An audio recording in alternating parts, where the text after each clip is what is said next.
आपलं स्वागत। आता घेऊयात कृषी विषयक बातम्यांचा आढावा। खरीप हंगामादरम्यान झालेल्या अतिवृष्टीचा परिणाम अद्यापही जाणवत आहे। सततच्या पावसामुळे खरीपातील सोयाबीन, उडीद आणि मुगाचे मोठ्या प्रमाणात नुकसान झाले। मात्र याच पावसाचा फायदा आता रब्बी हंगामातील पिकांना होतोय। जलसाठ्यांमध्ये वाढ तर झालेली आहेच, पण प्रकल्पामध्येही अधिकचा पाणीसाठा असल्याने यंदा शेतीसाठी असणारे राखीव पाणी सिंचनासाठी देण्याचा निर्णय पाटबंधारे विभागाने घेतलाय। नांदेड जिल्ह्यातील सर्व प्रकल्पांमध्ये सरासरीच्या 66% जलसाठा असल्याचे जिल्हा प्रशासनाने स्पष्ट केलंय। सध्या रब्बी हंगामातील पिके बहरात आहे। पोषक वातावरणामुळे वाढ जोमात असून प्रकल्पातील पाणीही पिकांना मिळत आहे। त्यामुळे रब्बी पिकांसह जिल्ह्यातील केळी, हळद पिके बहरत आहेत।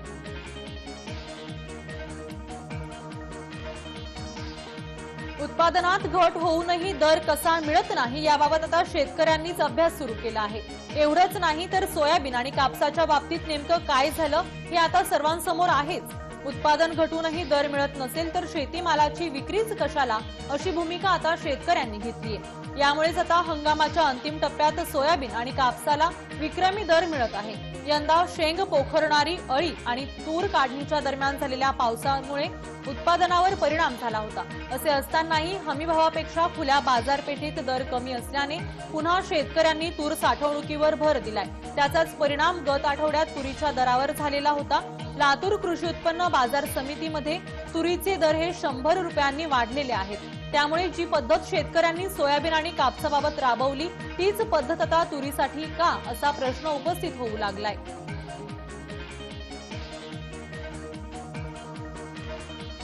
निसर्गाचा लहरीपणा घटलेले क्षेत्र, यामुळे यंदा कापसाच्या उत्पादनात घट ही अपेक्षितच होती। त्याप्रमाणे सरासरीच्या 5 लाख गाठींनी उत्पादन घटले असल्याचा दावा भारतीय कापूस उत्पादक संघाने केलाय। सप्टेंबर अखेरीस कापसाची काढणी सुरू होती। यंदा दरम्यान 343.13 लाख गाठींचे उत्पादन झाले असेल असा अंदाज वर्तवण्यात आलाय। तर गतवर्षी कापसाचे एकूण उत्पादन हे 353 दशलक्ष गाठींचे होते। उत्पादन घटण्यामागे तेलंगणातील उत्पादनाचा सर्वाधिक परिणाम आहे। या राज्यात सर्वाधिक उत्पादन होते, मात्र निसर्गाच्या लहरीपणामुळे उत्पादनात घट झाली आहे। सप्टेंबर ऑक्टोबरच्या दरम्यान कापसाचा हंगाम सुरू होतो। गेल्या हंगामात 353 दशलक्ष गाठींचे उत्पादन होते। एवढेच नाही तर गतवर्षी देशांतर्गत कापसाचा वापरही वाढला होता। त्यामुळे गतवर्षीच्या तुलनेत सर्वच समीकरणे यंदा बदललेली आहेत।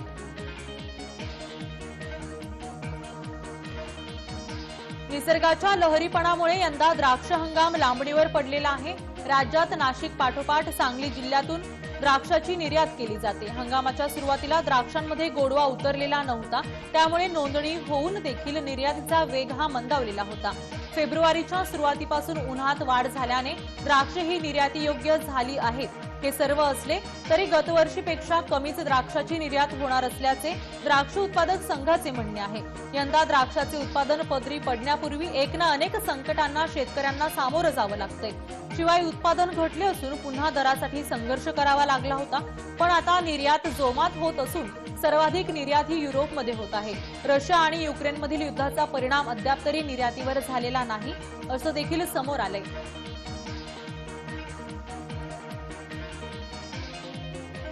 शनिवारी आठवड्याच्या शेवटच्या दिवशी सोयाबीनच्या दरात तब्बल 450 रुपयांची घसरण झाली होती। त्यामुळे 7350 वर गेलेले सोयाबीनचे दर थेट 6900 वर येऊन ठेपले होते। त्यामुळे वाढलेले दर हे क्षणिक होते असाच समज शेतकऱ्यांचा झाला। मात्र ज्या प्रमाणात सोयाबीन दरात वाढ झाली त्यापेक्षा अधिक गतीने दरही घसरले होते। त्यामुळे आठवड्याच्या पहिल्या दिवशी काय चित्र राहणार याकडे सर्व शेतकऱ्यांचं लक्ष लागलं होतं। पण शेतकऱ्यांना दिलासा देणारं चित्र सोमवारी बाजारपेठेत दिसलं। कारण 300 रुपयांनी सोयाबीनच्या दरात वाढ झाली, मात्र कमी वेळेत दरात अधिकची अस्थिरता। यामुळे सोयाबीनची साठवणूक करावी का विक्री करावी हा प्रश्न हंगामाच्या अंतिम टप्प्यातही कायम आहे। पण शनिवारी घटलेल्या दराचा परिणाम आवकावर झालाय। तर सोमवारी लातूर कृषी उत्पन्न बाजार समितीमध्ये सोयाबीनला सरासरी 7200 चा दर मिळाला आहे। अतिवृष्टी व सततच्या पावसामुळे खरीप हंगामातील पिकांचे न भरून निघणारे नुकसान झाले होते। त्या अनुषंगाने राज्य सरकारने अतिवृष्टीचे अनुदान शेतकऱ्यांच्या खात्यावर त्वरित जमा करण्याचे आदेशही दिले। दिवाळीनंतर का होईना हे अनुदान शेतकऱ्यांच्या खात्यावर जमा झाले, मात्र उर्वरित 25% रक्कम केव्हा जमा होणार असा सवाल उपस्थित केला जातोय। अखेर 4 महिन्यानंतर का होईना शेतकऱ्यांच्या खात्यावर हे अनुदान जमा होण्यास सुरुवात झाली। मराठवाड्यासाठी एवढा निधी मंजूर करण्यात आला असून पहिला मान हा उस्मानाबाद जिल्ह्याला मिळाला आहे।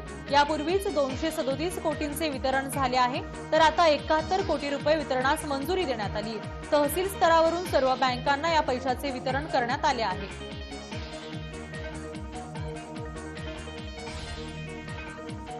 उन्हाळ्याच्या दिवसात विदर्भाला दरवर्षी पाण्यासाठी पायपीट करावी लागते। यंदाची अशीच काही परिस्थिती निर्माण होण्याची शक्यता आहे, कारण विदर्भातील धरणात मुबलक पाणी पुरवठा उपलब्ध नाही। याचा फटका पिकांना तर बसण्याची शक्यता आहेच, मात्र उन्हाळ्यात विदर्भाला पिण्याच्या पाण्यासाठी जी पायपीट करावी लागते त्याचीही शक्यता जास्त आहे। विदर्भातील अनेक जिल्ह्यांना टँकरने पाणी पुरवठा करण्याची वेळ येते। हे टाळायचे असेल तर धरणात जो पाणीसाठा आहे त्याचे योग्य नियोजन करणे आणि शिल्लक पाणीसाठा जपून वापरणे गरजेचे आहे। पश्चिम विदर्भात एकूण 511 प्रकल्प आहेत, त्यापैकी 9 मोठे प्रकल्प आहेत तर मध्यम 25 प्रकल्प आहेत। सर्वाधिक लघु प्रकल्प म्हणजे 477 आहे। पश्चिम विदर्भातील 511 प्रकल्पांमध्ये 64.71% जलसाठा शिल्लक आहे। त्यामुळे विदर्भाची चिंता आता वाढली आहे।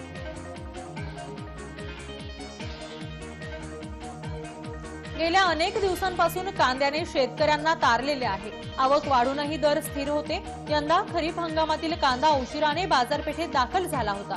असे असतानाही त्याचा दरावर परिणाम नव्हता, तर सोलापूर कृषी उत्पन्न बाजारपेठेत यंदा विक्रमी आवक होऊनही दर मात्र स्थिरच होते। मात्र आता उन्हाळी हंगामातील कांद्याची एंट्री बाजारपेठेत झाली, त्यामुळे मागणीच्या तुलनेत अधिकची वाढ झाल्याने शनिवारच्या तुलनेत लासलगाव कृषी उत्पन्न बाजार समितीमध्ये 550 रुपयांनी कांद्याचे दर घसरले आहे। त्यामुळे कांद्याला लहरीपणाचे पीक कशामुळे म्हणतात याचा प्रत्यय आठवड्याच्या पहिल्याच दिवशी आलाय। यावेळी कांद्याने ग्राहकांच्या नाही तर शेतकऱ्यांच्या डोळ्याला पाणी आणले। देशांतर्गतच्या मुख्य बाजारपेठेत लाल कांद्याची आवक वाढली आहे, तर नाशिक, अहमदनगर व पुणे जिल्ह्यातील चाकण आणि सोलापूर या भागातही नवीन उन्हाळ कांद्याची लाल कांद्याच्या बरोबरीने आवक येत असल्याने याचा थेट परिणाम कांद्याच्या बाजारभावावर झाला आहे।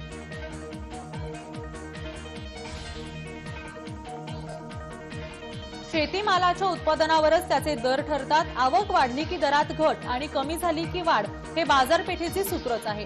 यंदा वातावरणातील बदलाचा परिणाम मिरची उत्पादनावर झालाय। उत्पादनात घट झाली असून मिरचीचे आगार असलेल्या नंदुरबारमध्ये दिवसाकाठी 300 क्विंटल लाल मिरचीची आवक होते, तर 4 ते 5 हजार क्विंटल रुपये दर मिळत आहे। गतवर्षीच्या तुलनेत हे दर जरी दुप्पट असले तरी उत्पादनात घट झाल्याने शेतकऱ्यांना अपेक्षित उत्पन्न यामधून मिळालेले नाही। शिवाय लाल मिरचीचा हंगाम हा अंतिम टप्प्यात आहे।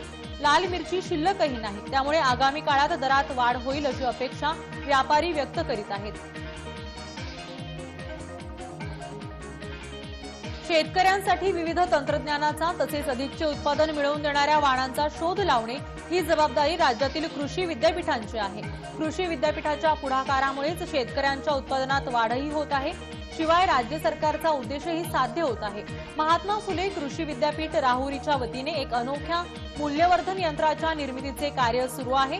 यामुळे कापसाची तोडणी झाली की थेट बांधावरच मूल्यवर्धन करता येणार आहे। जिनिंगच्या माध्यमातून थेट शेतकऱ्यांच्या बांधावरच ही प्रक्रिया पूर्ण होणार असल्याने सरकी आणि रुई ही शेतकऱ्यांसमोरच वेगळी करता येणार आहे। याचा फायदा शेतकऱ्यांना होणार आहे। रुईच्या टक्केवारीवरच कापसाचे दर ठरत असतील, शेतकऱ्यांनाच याचे मूल्यमापन करता येणार आहे।